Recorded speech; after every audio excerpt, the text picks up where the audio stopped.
সামনে আমাদের সম্মানিত সহকারী উপজেলা যুব উন্নয়ন কর্মকর্তাদেরকে একসাথে পেয়েছি।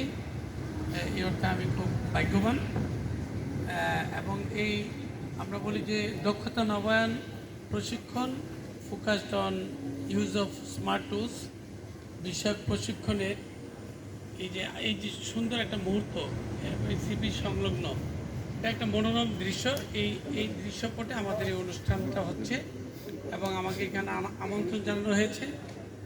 আর আমি জানি যে আমাদের এখনকার যে যুব উন্নয়ন দপ্তর আগের জায়গায় কিন্তু নাই। আমাদের এখন আগে কেন্দ্রীয় মানব সম্পদ উন্নয়ন কেন্দ্র ছিল, এটা এখন যুব উন্নয়ন একাডেমি হিসেবে নামকরণ করা হয়েছে।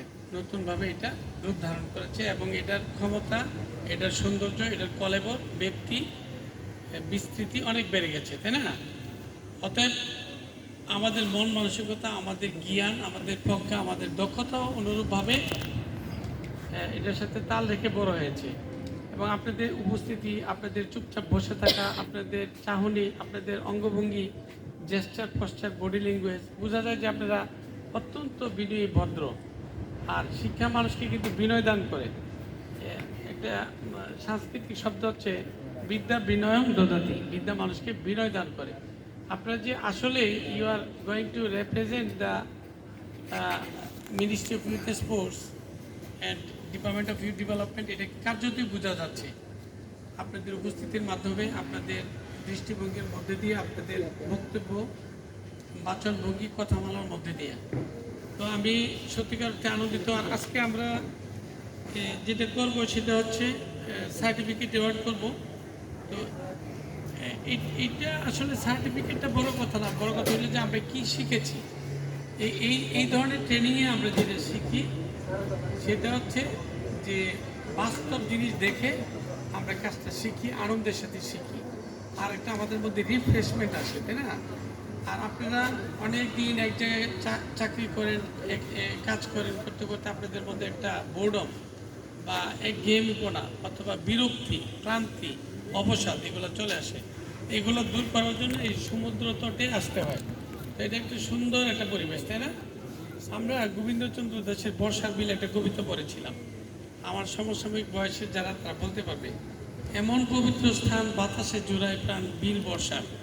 তো আপনি যদি সমুদ্রের ঢেউগুলো দেখেন, শব্দগুলো দেখেন, এই পানিগুলো আমাদের হৃদয়কে ঠান্ডা করে। আমরা যে সারাদিন আমরা যে কষ্ট পাই, বিরক্তি, এগুলো কিন্তু উড়ে যায়। এরপরে একদিকে বালি, একদিকটা নদী, সমুদ্র, একদিকটা পাহাড়, তাই না? তো এখানে একটা চ্যালেঞ্জ হচ্ছে কঠিন একটা ভাষা। আমরা যারা অন্যান্য জেলা থেকে আসি, কক্সবাজারের ভাষাটা আমরা রপ্ত করতে পারি না। আমাদের মধ্যে গুটি কয়েকজন হয়তো টুকটাক বলতে পারেন, কিন্তু আসলে ভাষাটা খুবই কঠিন। হ্যাঁ, তো এক্কায় মানে এদিকে আসো, তাই না? তুই হরে, আপনি কই, ইয়ত, কলমটা ইয়ত, ইয়ত মানে এখানে। তো এগুলো তো বুঝতে হবে, এগুলো তো আমরা যারা অন্য ডিস্ট্রিক্টের, আমরা তো সহজে এগুলো বুঝবো না, তাই না? তো কক্সবাজারে সবই ভালো, খালি এই ভাষাটাই আমাদেরকে কষ্ট দেয়, আমরা বুঝতে পারি না, অনেক সময় লাগে। অন্তত এই ভাষাটা পুরোপুরি শিখতে 10-15-20 বছর লাগবে। তো এই জন্য আমরা ক্ষমা প্রার্থী, কক্সবাসীর কাছে আমরা ক্ষমা প্রার্থী যে আমরা আসলে we are not smart in communicating Cox's Bazar language. Anyway, তো আমরা কি করব, আমাদের আচার আচরণগুলা যে এই যে আমরা হার্ড স্কিলটা নিয়েছি ইউজ অফ স্মার্ট টুলসের উপরে, এটার পাশাপাশি আমরা একটা সফট স্কিল নিব। এই স্কিলটা হলো মূল স্কিল, এটা ফিলোসফি। দেখবেন একটা ফাউন্ডেশনের যদি ভিত্তিটা স্ট্রং না হয়, 8-10 তলা করলে ভেঙে পড়ে যায়, তাই না? তো ফাউন্ডেশনটা হচ্ছে আমাদের ফিলোসফি, আমাদের আদর্শ, আমাদের মূল্যবোধ, আমাদের নীতি নৈতিকতা, আমাদের আচার আচরণ, আমাদের চিন্তা চেতনা, পজিটিভ, সব কিছু পজিটিভ ক্ষেত্রে।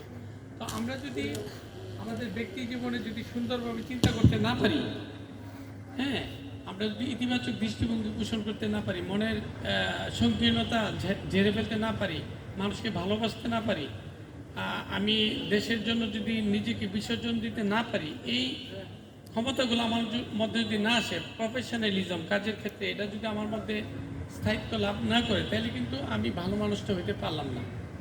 তো আলহামদুলিল্লাহ, আমি এখানে যারা আছেন তাদেরকে দেখে মনে হচ্ছে যে আসলে আমি অভিভূত, আমি খুব গর্বিত আপনাদেরকে দেখে।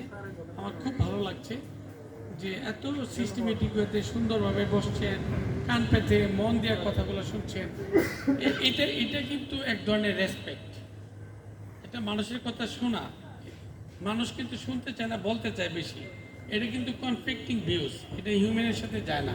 হিউম্যানের সাথে যায় আরেকজন কথা বললে চুপ থাকা এবং আগাগোড়া মনোযোগ দিয়ে শোনা, পরবর্তীতে কোনো কমেন্টস বা মতামত থাকলে সেটা তুলে ধরা। তো যাই হোক, আমি মনে করি আপনারা সত্যিকার অর্থে আমাদের যুব অধিদপ্তরের গর্ব, এবং আপনারা সুন্দরভাবে আগামীকাল প্রত্যাবর্তন করবেন, বাড়িতে ফিরে যাবেন, হ্যাঁ, নিরাপদে ফিরবেন। আপনারা আল্লাহ আপনাদের নিরাপদ রাখবে এবং সুস্থ রাখবে, এই প্রত্যাশা করে। এবং আমার খুবই প্রিয় ডক্টর শহীদুল ইসলাম ভাই আছে, আমাদের সম্মানিত সহকারী পরিচালক মহোদয়, আমার ডান হাত এই যে উসমান সাহেব, হ্যাঁ, সুলাইমান সাহেব, আমি ওনার সাথে অনেক কাজ করেছি। প্রথম দিকটা ভাবতাম যে কি কাজ করে, পরে দেখি মাই গড, ওনার যে চিন্তা চেতনা বা বাস্তবতার সাথে ওনার যে মিল, প্রচুর মিল। একবার আমি ছোটো একটা বিল্ডিং করতে যাচ্ছি, ওই যে সিকিউরিটি গার্ডের ইয়াটা, আস্তানাটা, ঘরটা, তো বলতেছি স্যার একবারে সবটা করার দরকার নাই, আমরা একটু কাজ বাকি রাখবো, আর এই কাজটা হোক। একবারে পরিপূর্ণ করলে কমেন্ট আসতে থাকবে, এটা এমন হইতে পারতো, অমন হইতে পারতো। তো দেখলাম যে কাজটা মোটামুটিভাবে ঠিক রাখছি, আর একটু করলে আরো ভালো হইতো, এটা বাদ রাখছি। এটা বাদ রাখছি কেন, যে আমরা এখন ফাইনাল শেপে যাইনি, অতএব সমালোচনা করার সুযোগ নেই। এটা কিন্তু ওনার চিন্তা, ওনার কাছ থেকে আমি অনেক জিনিস শিখি, পার্চেসিং এর ক্ষেত্রে বার্গেনিং করা এবং নিজে গিয়ে জিনিসগুলো দেখা, কোয়ালিটি মেনটেন করা, হ্যাঁ। এবং এই যে আপনারা আসছেন না, যাওয়ার সময় দেখবেন যে সে একটা কলার বড় একটা কলার শরীর তো বলে আমাদের আঞ্চলিক ভাষা, এটা নিয়ে যাবে, সবাইকে দিবে, তার মধ্যে কিন্তু কিছু নাই। সে চায় সবাইকে নিয়ে সুন্দরভাবে চলতে চায়। তো আমি, আমার একটা ডান হাত ছিলেন আর কি উনি, আমার খুব কষ্ট লাগছে যে ওনারে আমি ছেড়ে আসছি। তো এটা তো ছেড়ে আসাটাই স্বাভাবিক, পৃথিবী ছেড়েও যেতে হবে, এটা জোর করে থাকতে হবে। আরেকজনের সাথে ইয়া দেখানো, ক্ষমতা দেখানো, এটা আমার মধ্যে, এটা আমার নাই।